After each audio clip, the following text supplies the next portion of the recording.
Hey there, everyone. My name's Alex Witt, and I'm so excited to be here today to talk to these two wonderful women who are so inspirational. I'm just going to give you guys a little bit of a mea culpa here. This is a story you're not going to forget because I read all about them, and I had all these meticulous notes after reading about their story that I had brought with me in the car so I could do a good job monitoring this panel. I left them in the car. I was like, oh, great. But their story stays with me, and I'm so excited to share it with you because I promise you're going to remember these names.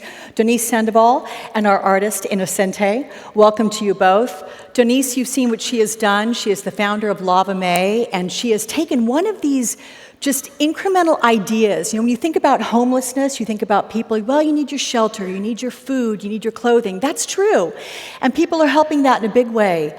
But that nugget that you jumped on, and you said, showers, right? I mean, they don't have access to that. Talk about the inspiration. Well, it's funny. You think about the challenges around access to water and sanitation, and you think of third world countries. You don't think about the United States. Yet hundreds of thousands of unsheltered individuals in our country struggle to get clean, struggle to shower, struggle to find a toilet that's safe and private. In San Francisco alone, what inspired me was that I discovered that there was an incredible shortage. There were at the time 16 shower stalls for the 3,500 plus men, women, and children who live on our city's streets. And I thought that that was absolutely untenable. At the time, I also had a fascination with mobile food. And so I thought if you could put gourmet food on wheels and take it anywhere, why not showers and toilets? And then literally, talk about kismet, a few weeks afterwards, I saw an article in the Chronicle, which I almost never read, and it was talking about the federal government giving SFMTA millions of dollars of grants to replace the older diesel buses with new hybrids, and it all came together. That was it. You take these decommissioned municipal buses to the tune of about $75,000 a pop to change one into the showers. You have one with Lava Mae now. You've got 3 more coming online beginning summer or so, and you're going to take them all throughout San Francisco. But you brought up a point when you said the men, women, and children. And that is what's so pivotal. We all have this idea of homelessness.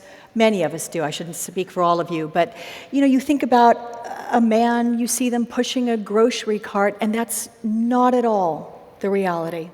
No, as a matter of fact, the vast majority of homeless individuals in our country are young families who have not rebounded from the economic downturn or who are in cities like San Francisco where the cost of rents are so high and people are being displaced.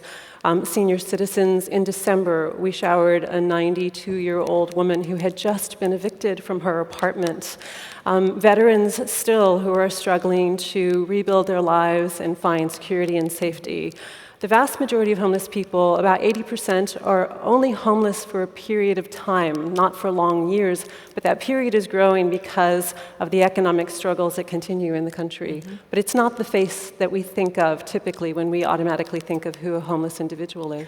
No, and to extend on that thought, it's not the face of a beautiful young woman like Inocente, who, by the way, if you can't see a close-up of her makeup, make a point to see it at some point. She is an artist and has done beautiful work on her own face. But let's roll a clip. This is from the 2013 Oscar-winning short documentary. It's called Inocente. Here it is. I've lived in about every shelter in San Diego. The Salvation Army, the YMCA, Cortez Hill, St. Vincent de Paul, the Rescue Mission. We slept here, me and my 3 little brothers. My mom stayed awake and watched that. Nobody came near us. Imagine that, living in San Diego in a park and going in and out of the rescue shelters and being kicked out about 5 o'clock in the morning. They didn't have showers for you. But at 15, when this film was made, you know, you were in high school and you were trying to just be a normal kid like everybody else, and yet you had to conceal your homelessness. But showering every day, you didn't have access to that. So what was that like? Do you recall something that made you think, oh, if only I'd had a shower? One of the shelters we stayed at was a building that the city let an organization borrow. So the building had to be evacuated by 5 in the morning, and there was about 100 people staying there, single men, single women, families, teens. So if people have to be out by 5 in the morning, many of them don't have a chance to take a shower. So it's sad. And like Markeisha, you guys saw earlier, she was talking about that too. And having a shower is important. And we do it so normally, like it's part of our routine, we forget that it's a privilege. Yeah, I had a shower. Who here's had a shower in the last 24 hours? I mean, raise your hand, right? We all have. And you take it for granted. I mean, it's your way of refreshing, of cleansing. Sometimes you think about things when you're in the shower. But for a young girl who maybe is going through puberty and out there and trying to socialize, and you're sitting on a bus and you feel like you don't necessarily even smell good, I mean, that's hard for you. It's hard for you to socialize and interact and feel normal. Yeah, it's hard for especially a teen, which is something you shouldn't be worried about. Yeah. That's the least thing you should be worried about. So yeah, it was really hard not being able to shower. So tell me what it was like to have this documentary made about your life and sort of the message that you want people to take away when they see it. the documentary follows my life through my journey being homeless and wanting to become an artist. And I think the reason I said yes to this was because there's many issues out there, but you don't really start paying attention until you see an actual face and an actual person living it. So the documentary did great, and in 2013, we took home the Academy Award for Best Documentary Short, and since then I've been... I have to just say, I read that Inocente was so nervous going up to accept the Academy Award, and she thought, oh my goodness, what if I trip and fall? That happened to be the year that Jennifer Lawrence actually did trip and fall, so, you know, good on you, you didn't do it.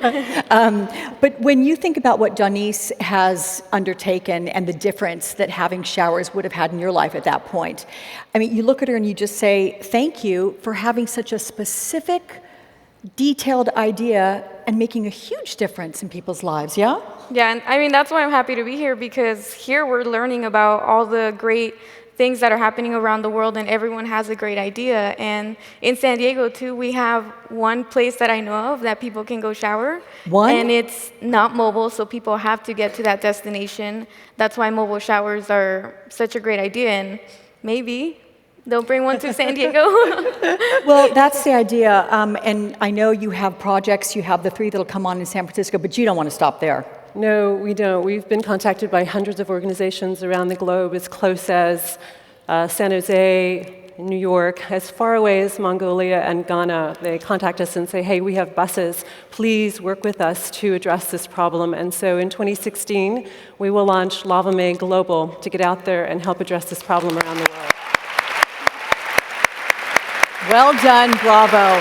See, I told you were going to remember their stories, and for all of you who want to tweet, we had the Twitter handles last time, but it is at Lava Mae, Lavamae, that's Spanish, by the way, for wash me, and then yours is at Inocente lowercase art, right? Okay, and you can also go to originalinocenteart.com and look at her wonderful artwork. So thank you all for listening, and go make a difference.